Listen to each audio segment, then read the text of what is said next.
दोस्तों आप लोग जो ये गमला देख रहे हैं ये सिर्फ 8 इंच का गमला है। आप लोग अंदाजा लगा सकते हैं मेरे हाथ के हिसाब से। देखिए 8 इंच का गमला है सिर्फ, और सिर्फ 8 इंच के गमले में लगा है हमारा ये हाइब्रिड गुड़हल का पौधा। और इस हमारे हाइब्रिड गुड़हल के पौधे पर आप लोग फूलों की गिनती करो। देखिए एक फूल ये है, दो ये फूल हैं, और इसके अलावा ये 3 फूल 4 हो गए, एक ये 5 हो गए, इसके अलावा ये 6, और इधर की साइड में 7। और कल खिला था ये वाला फूल, ये फूल, ये फूल, ये फूल, और इधर की साइड में ये खिला था, और इधर की साइड में ये खिला था। तो लगातार हमारे इस गुड़हल के पौधे पर काफ़ी समय से इसी तरीके से काफ़ी अच्छी फ्लावरिंग हो रही है। इसके अलावा आने वाले समय में एडवांस में आप लोगों को देख सकते हैं कलियां नज़र आ रही हैं। ये कली आने वाले समय में फूल बन जाएंगी। तो हमारे इस गुड़हल के पौधे पर कौन सी चीज़ के इस्तेमाल करने के बाद में इतने सारे फूल और इतनी सारी कलियां बन रही हैं, तो आज की इस वीडियो में मैं आपको बताने वाला हूं। इस वीडियो को आप लोग कंप्लीट देखें। इसके अलावा मैं आपको कुछ ऐसे ज़रूरी टिप्स बताऊंगा। इसके अलावा एक ऐसा होममेड ऑर्गेनिक किचन में मिलने वाला फर्टिलाइज़र बताऊंगा जो कि सिर्फ 5 रुपये का होगा।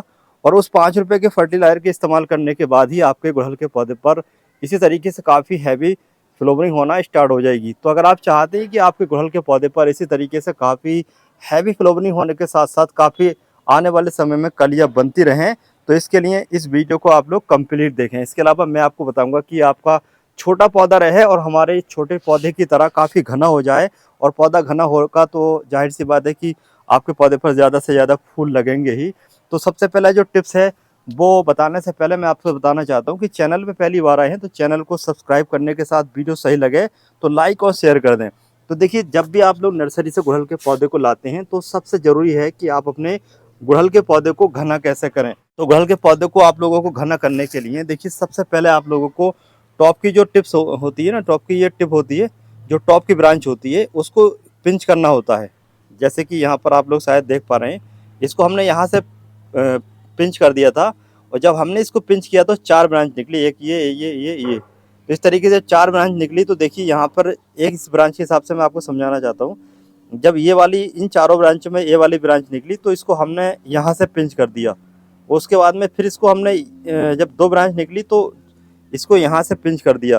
तो इस तरीके से जब हम इसको पिंच करते रहे तो ये काफ़ी पौधा हमारा घना होता रहा। तो पौधे को घना करने का तरीका ये है कि जहाँ से ही नई ब्रांच निकले उसको कट कर दें। जैसे अब ये फूल है तो ये काफ़ी समय तक इस पर फूल आते ही रहेंगे, जैसे आप लोग कलियाँ देख ही रहे हैं। जब ये फूल कुछ कम हो जाएंगे, वैसे तो जो फर्टिलाइजर इस्तेमाल किया है उसके इस्तेमाल करने की वजह से काफ़ी समय तक ये फूल आते रहेंगे, लेकिन जब ये फूल कुछ कम हो जाएंगे तो इसको हम यहाँ से कट कर देंगे।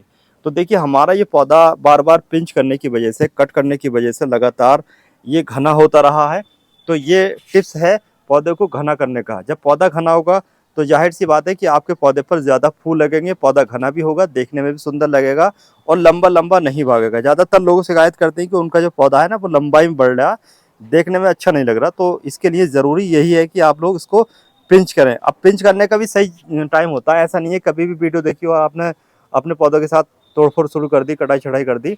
तो इसके लिए देखिए सही मौसम होता है फरवरी से लेकर के लास्ट अप्रैल, इसके अलावा रेनी सीजन।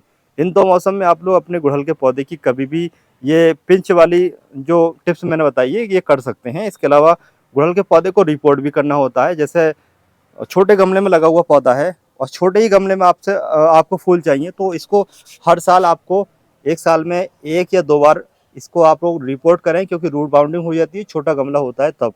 तो रिपोर्टिंग करने के लिए या फिर रूट बाउंडिंग होने की वजह से जब रूट्स को कटना होता है तो इसके लिए जो सही मौसम है वो होता है फरवरी से लेकर के अप्रैल। इसके अलावा रेनी सीजन तो सबसे ज़्यादा सही मौसम है गुड़हल के पौधे की रिपोर्टिंग का और रूट्स की प्रूनिंग का। तो गुड़हल के पौधे की रूट्स की प्रूनिंग और ब्रांचेस की प्रूनिंग 2 मौसम में आप लोग कर सकते हैं और पौधा घना हो जाएगा। इसके अलावा एक दिक्कत और रहती है हमारे साथ, जब हमारे पौधे पर इस तरीके से देखिए जब फूल आ जाते हैं ना, जैसे ये फूल आ गया तो ये फूल क्या होगा कि इस तरीके से झड़ जाएगा। जैसे ये झड़ गया, ये हटा के दिखा देते हैं हम आपको। तो देखिए इस तरीके से झड़ जाएगा। तो इसके अंदर आप लोगों को गांठ नज़र आ रही होगी। ये जो आप लोग गांठ देख रहे हैं ये गांठ ना काफ़ी बड़ी हो जाती है बाद में, जब आप इसको नहीं तोड़ेंगे। तो ये जब गांठ बन जाती है, मोटी गांठ हो जाती है, तो इसके अंदर सीड पॉट बनने लगते हैं। अगर आपके पौधे पर एक भी टहनी पर ये सीड पॉट बनने स्टार्ट हो गए ना, तो समझ जाइए कि आपका जो पूरा का पूरा पौधा है, पूरा का पूरा पौधे का फोकस इसको बीज में कन्वर्ट करने में लगा देगा और सारी की सारी एनर्जी, सारी की सारी ताकत इसी में लग जाएगी। और जब ये गांठ बनना स्टार्ट हो जाती है, सीड पॉट बनना स्टार्ट हो जाता है, तो समझ जाइए आपके पौधे पर फूल आना बिल्कुल बंद होने वाले हैं। तो बेहतर ये है कि जब फूल से सूख जाएँ या गांठ नज़र आए तो तुरंत आप लोगों को इसको इस तरीके से तोड़ देना होगा। इससे आपका यही फ़ायदा होगा कि आपका पौधे का पूरा फ़ोकस फूल बनाने में लगा रहेगा। इसके अलावा सबसे जो ज़रूरी बात है, वो है आपके पौधे की मिट्टी। देखिए, पौधे की मिट्टी में आप लोगों को हल्की नमी हमेशा रखनी है जब आपके पौधे पर कलियाँ बनना स्टार्ट हो जाएँ तो। और इसके अलावा पौधे की जो मिट्टी है वो वेल ड्रेन होनी चाहिए, पौधे की मिट्टी में पानी लॉक नहीं रहना चाहिए। हार्ड मिट्टी गमले में हिबिस्कस का पौधा पसंद नहीं करता है। वैसे तो आप लोग ज़मीन में हार्ड मिट्टी में गुड़हल के पौधे को लगा सकते हैं, लेकिन गमले में वेल ड्रेन मिट्टी होगी, सॉफ्ट मिट्टी होगी, जैसे रेतीली है, तो इस टाइप की मिट्टी में पौधा शानदार ग्रोथ करता है। इसके अलावा जैसे ये अनवांटेड पौधे, घास वगैरह होती है, तो समय समय पर इसको भी निकालना होता है। ये जो घास वगैरह होती है, जो भी आप लोग फर्टिलाइज़र वगैरह इस्तेमाल करते हैं ना, तो सारा का सारा आपके पौधे का जो खाद्य है, जो खाना है, जो सारे के सारे ज़रूरी पोषक तत्व हैं, वो ये घास वगैरह खींच लेती है। इससे पौधे पर फूल आने के जो चांस है वो काफ़ी हद तक कम हो जाते हैं। तो इस बात का भी आप लोगों को ख़ास तौर से ध्यान रखना है। अब फर्टिलाइज़र इस्तेमाल करना है जैसे आपको गुड़हल के पौधे में, तो आप लोगों को फर्टिलाइज़र इस्तेमाल करने के बाद में 7 दिन लगातार डेली पानी देना है, और उसके बाद में पानी एकदम से कम कर देना है, बिल्कुल मिट्टी को सुखाना है। बस इतना रखना है कि पौधा सूखने ना पाए पूरी तरीके से। जब आप लोग इसको एक दिन झटका दे दोगे, उसके बाद में इसमें पानी देना स्टार्ट करोगे, तो बहुत तेज़ी के साथ आपके गुड़हल के पौधे पर कलियाँ बनना स्टार्ट हो जाएँगी। तो ये झटका देने से आपके पौधा बहुत ही तेज़ी से फूल देना स्टार्ट कर देता है। कभी-कभी ऐसा होता है कि आपके गुड़हल के पौधे पर देखिए इस तरीके से ये पत्तियाँ पीली पड़ जाती हैं। तो ये अगर आपके पौधे पर इस तरीके से पत्तियाँ पीली पड़ रही हैं, तो इसकी वजह होती है, जैसे हमने इसको हल्का झटका दिया था, उसकी वजह से इस तरीके से पत्तियाँ पीली पड़ सकती हैं। तो इसकी कोई टेंशन ना लें। लेकिन अगर पौधा हेल्थी है, सही तरीके से ग्रोथ कर रहा है और आप लोग पानी भी सही समय पर दे रहे हैं, फिर भी ये पत्तियाँ पीली पड़ रही हैं, तो ये है मैग्नीशियम सल्फेट की कमी। यानी कि आपके पौधे में एप्सम सॉल्ट की कमी है। एप्सम सॉल्ट का आप लोग इस्तेमाल कर सकते हैं। एप्सम सॉल्ट की अब इस पौधे को ज़रूरत है, क्योंकि ये पत्ती तो ड्राई होने की वजह से सॉइल पीली हुई ही है। लेकिन इसके अलावा जैसे ये आप लोग हमारे पौधे पर देख रहे हैं, मैं आपको पत्ती तोड़ कर दिखाता हूँ। देखिए, इस तरीके से जब ये फीकी-फीकी पत्ती आपको नज़र आए, देखिए धारियाँ नज़र आती हैं ना, गुड़हल के पौधे की पत्ती में जब ये धारियाँ नज़र आएँ, तो ये पौधे के अंदर पानी की कमी नहीं है, बल्कि ये मैग्नीशियम की कमी है, या फिर पीछे माइट्स का अटैक हो सकता है। तो हमारे इस पौधे पर माइट्स वगैरह तो कुछ है नहीं, कोई भी कीड़ा वगैरह नहीं है, लेकिन इसमें जो कमी है वो मैग्नीशियम सल्फेट की कमी है। तो मैग्नीशियम सल्फेट यानी कि एप्सम सॉल्ट हमें इस पौधे को देना होगा, ताकि हमारा ये पौधा ग्रीन दिखे। इसके अलावा अब मैं आपको बताना चाहता हूँ कि आप अगर गुड़हल के पौधे को नर्सरी से ख़रीदने के बाद में लगा रहे हैं, तो उसको किस तरीके के सॉइल मीडियम में लगाएं। क्योंकि हम लोग क्या करते हैं, कई तरीके के फर्टिलाइज़र इस्तेमाल करते हैं, जिससे हमारा पौधा ना मिट्टी में काफ़ी गर्मी होने की वजह से अचानक से सूख जाता है, सड़ जाती है मिट्टी, ज़्यादा फर्टिलाइज़र इस्तेमाल करोगे तो स्टार्टिंग में आपको कम से कम फर्टिलाइज़र इस्तेमाल करना है। तो मैं आपको बता दूं कि अगर आप लोग गुड़हल के पौधे को लगा रहे हैं पहली बार नर्सरी से लाने के बाद में, तो रोज ब्लूम एक फर्टिलाइज़र आता है, जिसको मैं अक्सर पौधों में इस्तेमाल करता हूँ। वो वाला फर्टिलाइज़र आप लोग पौधे की मिट्टी में 1 किलो मिलाने के बाद में पौधा लगाते हैं, तो आप लोगों को पूरे 6 महीने किसी भी तरह का कोई भी फर्टिलाइज़र देने की ज़रूरत नहीं पड़ती है।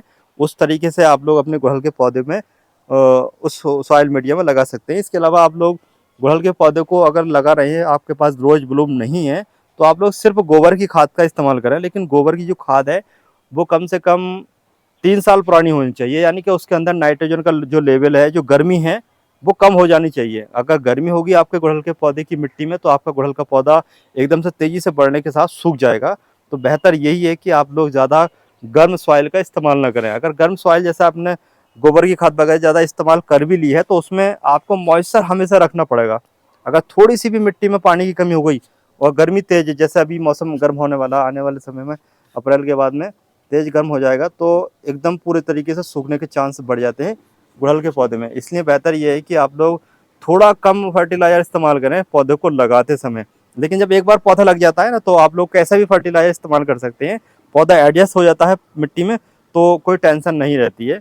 इसके अलावा गुड़हल का जो पौधा होता है, जैसे आपके पौधे पर ये नई कलियाँ आती हैं, तो उस समय बीमारियाँ भी बहुत सारी आती हैं, खास करके मीलीबग। अब जैसे हमारे पौधे पर आप लोगों को कोई भी मीलीबग का अटैक नज़र नहीं आ रहा होगा, जबकि ये जो सीज़न है, ये जो मौसम है, ये हिबिस्कस के सीज़न फ्लावरिंग का तो है ही, लेकिन इसके अलावा आपके हिबिस्कस के पौधे पर मिलीबग या फिर दूसरे इंसेक्ट अटैक करने का भी सीजन है। जैसे ही फ्लावरिंग स्टार्ट होती है, जैसे ही पौधे की ग्रोथ होती है, तो उस समय मिलीबग भी बहुत ज़्यादा अटैक करता है। तो मिलीबग को दूर करने के लिए आप लोग होममेड इंसेक्टिसाइड बना सकते हैं। मैंने इस पौधे पर वही इस्तेमाल किया था, जबकि हमारे पौधे पर आप लोग देख ही सकते हैं कि कोई भी कहीं भी एक भी इंसेक्ट आप लोगों को नज़र नहीं आ रहा, बस पूरा का पूरा साफ है हमारा ये पौधा। अब आप लोग जानना चाहेंगे कि वो कौन सा इंसेक्टिसाइड है, तो मैं आपको डिस्क्रिप्शन बॉक्स में उसका लिंक दे दूंगा। उस वीडियो को आप लोग देख करके अपने हिबिस्कस के पौधे से जो मीलीबग होता है उसके अटैक से पौधे को बचा सकते हैं और अपने पौधे को हेल्थी रख सकते हैं। दोस्तों, गुड़हल के पौधे से ज़्यादा फूल लेने के लिए मैं आपको फर्टिलाइजर तो बताऊंगा ही, लेकिन फर्टिलाइजर बताने से पहले मैं आपको एक जानकारी और देना चाह रहा हूँ। ये जो आप लोग हमारा गुड़हल का पौधा देख रहे हैं, इस पर आप लोगों को एक कलर के फूल नज़र आ रहे होंगे, जबकि हमने इस हमारे गुड़हल के पौधे पर 3 तरीके की ग्राफ्टिंग की हुई है। फिलहाल अभी जो सिंगल वाला फूल है ये खिला हुआ है, जबकि ये भी हाइब्रिड है। तो मैं आपको बताना चाहता हूँ, ये जो मौसम चल रहा है, ये मौसम चल रहा है गुड़हल के पौधे पर ग्राफ्टिंग का। तो ये देखिए, हमने 2 साल पहले इस गुड़हल के पौधे पर ग्राफ्टिंग की थी। नीचे वाला जो आप लोग ये पोर्शन देख रहे हैं, ये वाला जो ब्रांच देख रहे हैं, ये जो रूट स्टॉक है, ये देसी गुड़हल का पौधा था जो कि वाइट कलर का था। तो हमने उस वाइट कलर के गुड़हल के पौधे पर हाइब्रिड गुड़हल के पौधे की टहनी लगाई। देखिए, इधर से लगाई, इधर से लगाई, तो ये हमारी चल चुकी है, 2 साल हो चुका है और फूल भी आ रहे हैं। ये वाला इस कलर का फूल खिल चुका है और दूसरे कलर का जो ज़्यादा गहरा रेड है वो अभी खिलना बाकी है, उस पर भी कलियाँ आना स्टार्ट हो चुकी हैं। देखिए, ये कलियाँ हैं। लेकिन इसके अलावा हमने अभी 2 महीने पहले ही इस पर फरवरी के स्टार्ट में ही ये वाली टहनी लगाई है। तो ये टहनी पर भी देखिए अब पत्तियां आना स्टार्ट हो चुकी हैं। ये टहनी भी हमारी यहाँ से आप लोग देख सकते हैं चिपक चुकी है, जुड़ चुकी है। तो हमारी ये भी ग्राफ्टिंग सक्सेस हो चुकी है, कामयाब हो चुकी है। अब कुछ दिनों में इस पर 3 तरीके के फूल खिलेंगे। तो ये सही समय है। आप इस समय अभी टाइम है, अपने गुड़हल के पौधे पर 3 तरीके की ग्राफ्टिंग करना चाहते हैं, गुड़हल के पौधे पर 4, 6 जितने भी कलर की ग्राफ्टिंग करना चाहते हैं कर सकते हैं। अभी ये पूरा का पूरा 15 दिन है। लेकिन एक बात का ये ध्यान रखें, जब आप लोग ग्राफ्टिंग कर रहे हैं तो इसको जो आप लोग ग्राफ्ट लगा रहे हैं, जैसे ये वाली ग्राफ्ट हमने लगाई थी, इसको हमने पॉलीथीन से ढक दिया था यहाँ तक, ताकि हमारे जो हम ब्रांच लगा रहे हैं, जो ग्राफ्टिंग कर रहे हैं, उसके अंदर का जो मॉइस्चर है वो उड़े ना। अगर आप लोग इसको डायरेक्टली ऐसे जोड़ दोगे तो ये सूख सकती है। तो बेहतर ये इसको ढक करके रखें, या अगर ढक करके नहीं रखते हैं तो कम से कम 70% वाले ग्रीन नेट के नीचे अपने गुड़हल के पौधे को आप लोगों को रखना है, तभी आपका जो ग्राफ्टेड एरिया है वो सूखेगा नहीं। और इसके अलावा आप रेनी सीजन में भी अपने गुड़हल के पौधे पर ग्राफ्टिंग कर सकते हैं। अब चलिए बात करेंगे कि गुड़हल के पौधे से हमने इतनी हैवी फ्लावरिंग के लिए कौन सा फर्टिलाइजर इस्तेमाल किया था। तो दोस्तों, ये है वो फर्टिलाइजर जो कि हमने हमारे इस गुड़हल के पौधे से इस तरीके से हैवी फ्लावरिंग के लिए इस्तेमाल किया था। देख करके भी आप लोग समझ गए होंगे कि आपके सबके घर पर किचन में मिलता ही है। ये कॉफ़ी पाउडर है और इस कॉफ़ी पाउडर को आप लोगों को जितने पौधे की ज़रूरत है उतने पानी में आधा घोलना है। तो ये 10 रुपये का है, तो आधा लोग डालेंगे तो ये 5 रुपये का हुआ। तो सिर्फ 5 रुपये के ही इस कॉफ़ी पाउडर के इस्तेमाल करने से आपके पौधे की मिट्टी जो है वो एसिडिक हो जाती है। और इसके इस्तेमाल करने के बाद में आप यकीन मानिए, जैसे हमारे पौधे पर आपको फूल नज़र आ रहे हों, कलियाँ नज़र आ रही हैं, इसी तरीके से आपके पौधे पर ही फूल और कलियाँ ही कलियाँ नज़र आएंगी। तो इसको आप लोगों को सिर्फ 2 महीने में एक ही बार इस्तेमाल करना है, या फिर हो सके तो आपको सिर्फ 6 महीने में इस्तेमाल करना है। तो गुड़हल के पौधे में फूल लेने के लिए तमाम तरीके के फर्टिलाइज़र हैं, हम समय समय पर आप लोगों को बताते रहते हैं। तो आप लोग ये वाला फर्टिलाइज़र एक बार इस्तेमाल करिए और अपने गुड़हल के पौधे पर हमारे इस गुड़हल के पौधे की तरह ढेर सारे फूल प्राप्त कीजिए। आज की हमारी इस वीडियो की ये जानकारी आप लोगों को कैसे लगी, इसके बारे में आप लोग हमें कमेंट बॉक्स में कमेंट करके ज़रूर बताएं। वीडियो सही लगा तो लाइक और शेयर कर दें। चैनल पर पहली बार आए हैं तो सब्सक्राइब ज़रूर कर लें।